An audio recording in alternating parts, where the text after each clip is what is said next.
ഈശോയിൽ ഏറ്റവും സ്നേഹം നിറഞ്ഞവരെ, ലോകപ്രശസ്തനായ ഒരു ബിസിനസ്മാനായിരുന്നു ജേക്കബ്. സെക്കൻഡുകൾ പോലും പണമാക്കി മാറ്റുന്ന അസാമാന്യ ബുദ്ധിശാലി. അദ്ദേഹത്തിൻ്റെ കയ്യിൽ ലക്ഷങ്ങൾ വിലമതിക്കുന്ന ലോകത്തിലെ ഏറ്റവും കൃത്യതയുള്ള ഒരു സ്വർണത്തിൻ്റെ വാച്ച് ഉണ്ടായിരുന്നു. സമയം കൃത്യമായി പാലിക്കുന്നതിലായിരുന്നു അദ്ദേഹം കൂടുതലായിട്ടും ശ്രദ്ധിച്ചിരുന്നത്. ഒരിക്കല് ദൂരെയുള്ള ഒരു മലമുകളിൽ താമസിക്കുന്ന തൻ്റെ പഴയ ഒരു സുഹൃത്തിനെ കാണാൻ ജേക്കബ് തീരുമാനിച്ചു.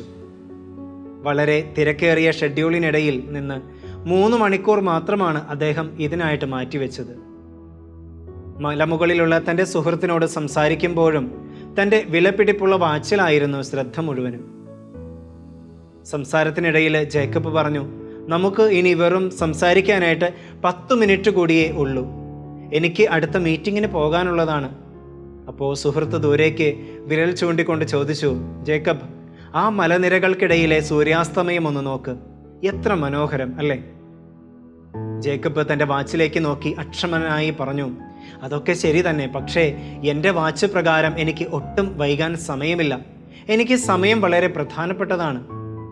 അപ്പോൾ സുഹൃത്ത് പുഞ്ചിരിച്ചുകൊണ്ട് പറഞ്ഞു, നിനക്ക് സമയം അറിയാൻ നിന്റെ കയ്യിൽ വിലപിടിപ്പുള്ള വാച്ചുണ്ടാകാം, പക്ഷേ സമയം കൊണ്ട് എന്ത് ചെയ്യണമെന്നറിയാനുള്ള വിവേകം നിനക്ക് ഇല്ലാതെ പോയി. നീ നിന്റെ ബിസിനസ്സിൽ മാത്രം ശ്രദ്ധിക്കുമ്പോൾ നിനക്ക് ജീവൻ നൽകിയ നിന്റെ സൃഷ്ടാവിനെ കാണാൻ നീ മറന്നു പോകുന്നുണ്ട്. നിന്റെ കൂടെയുള്ളവരെ നീ മറന്നു പോകുന്നു. ജേക്കബ് അന്ന് ആദ്യമായി തൻ്റെ കയ്യിലുണ്ടായിരുന്ന വാച്ചിൽ നിന്ന് കണ്ണെടുത്ത് ആ അസ്തമയത്തിൻ്റെ ഭംഗി ആസ്വദിച്ചു. തൻ്റെ തിരക്കു പിടിച്ച പല ഓട്ടങ്ങൾക്കിടയിൽ പലതും താൻ കാണാതെ പോകുന്നുണ്ടെന്ന് ജേക്കബ് തിരിച്ചറിയുകയാണ്. സ്നേഹം നിറഞ്ഞവരെ, കഥയിലെ ജേക്കബിനെ പോലെ പല തിരക്കുകൾക്കിടയിൽ പെട്ടുപോകുന്നവരാണ് നമ്മിൽ പലരും. എങ്കിലും നമ്മളും അറിയാതെ മറന്നു പോകുന്ന പല കാര്യങ്ങളിൽ ഒന്നാണ് ദൈവീക കാര്യങ്ങളും നമ്മുടെ കുടുംബവുമെല്ലാം. അത് നമുക്ക് വിസ്മരിക്കാതിരിക്കാം. നാം ഇന്ന് പുതിയ ആരാധന വത്സരത്തിലേക്ക്, ധനഹ കാലത്തിലേക്ക് പ്രവേശിക്കുകയാണ്. ധനഹ എന്ന വാക്കിൻ്റെ അർത്ഥം ഉദയം, പ്രത്യക്ഷവൽക്കരണം എന്നൊക്കെയാണ്. അതായത് ഈശോയുടെ പരസ്യ ജീവിതം അനുസ്മരിക്കുന്ന ഈ ധനഹ കാലം ഈശോ എന്ന വ്യക്തിത്വത്തിലേക്കാണ് വിരൽ ചൂണ്ടുന്നത്. ഇന്നത്തെ സുവിശേഷ വായനയിലേക്ക് വരുമ്പോൾ ബാലനായ ഈശോയെ ദേവാലയത്തിൽ കൊണ്ടുചെന്ന് ദൈവത്തിന് കാഴ്ച സമർപ്പിക്കുന്നതാണ് ഇന്നത്തെ വചനത്തിൻ്റെ പശ്ചാത്തലം. തിരുനാളെല്ലാം കഴിഞ്ഞ് എല്ലാവരും മടങ്ങി. എന്നാൽ ഈശോ അവിടെ തന്നെ തങ്ങുകയായിരുന്നു. മാതാപിതാക്കൾ അതറിഞ്ഞില്ല. അവർ കരുതി മറ്റു യാത്രക്കാരുടെ കൂടെ കാണും എന്ന്. ഒരു ദിവസം യാത്ര പിന്നിട്ടു. രാത്രി ക്യാമ്പ് അടിച്ച് ഒത്തുകൂടിയപ്പോഴാണ് ബാലനായ ഈശോയെ ഈശോ കൂടെയില്ല എന്ന് അവർ തിരിച്ചറിഞ്ഞത്.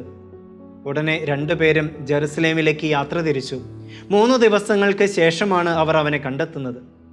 മകനെ കണ്ട അമ്മ ചോദിച്ചു, മകനെ, നീ ഞങ്ങളോട് ഇങ്ങനെ ചെയ്തത് എന്ത്?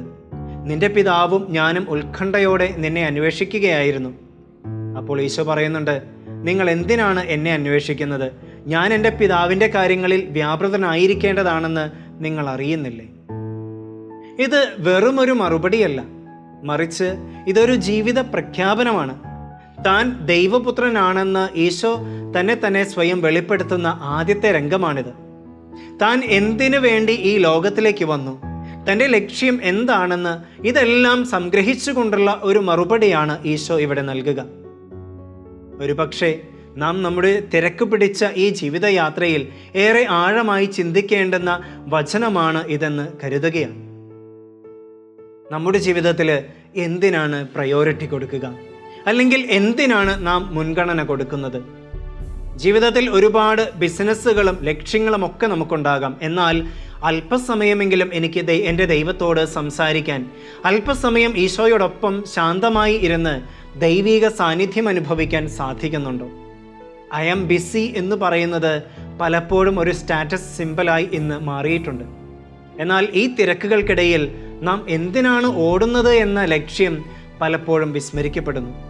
തിരക്കുകൾക്കിടയിൽ ഈശോ പഠിപ്പിക്കുന്നുണ്ട്, നമ്മുടെ തിരക്കുകൾ ഒരിക്കലും നമ്മുടെ ആത്മീയ ഉത്തരവാദിത്തങ്ങളെ വിഴുങ്ങാൻ പാടില്ല എന്ന്.